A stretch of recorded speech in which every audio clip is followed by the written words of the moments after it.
பிரியாணி செய்யலாமா?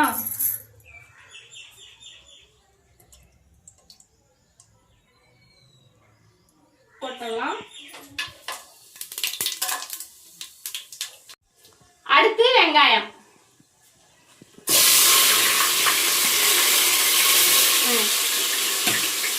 நாலு கீரி போட்டுக்கலாம்.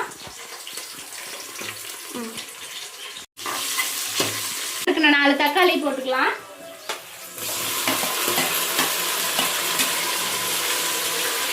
இதுல இஞ்சி பூண்டு புதினா சின்ன வெங்காயம் போட்டு அரைச்சிருக்கோம். அந்த பேஸ்ட் போட்டுக்கலாம். தேவையான அளவு ஊத்திக்கலாம்.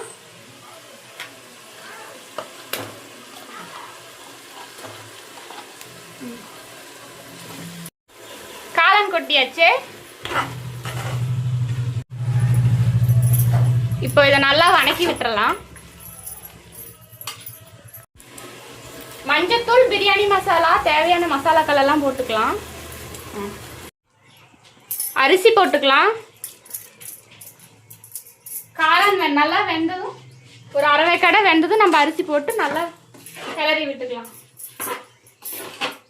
தேவையான அளவு உப்பு போட்டாச்சு. தண்ணி ஊற்றி நல்லா கொதிக்க வச்சுட்டு மேலே கொத்தமல்லி தலையும் புதினா தலையும் நம்ம தூவி விடலாம். கொதிக்கிற வரைக்கும் வெயிட் பண்ணலாம்.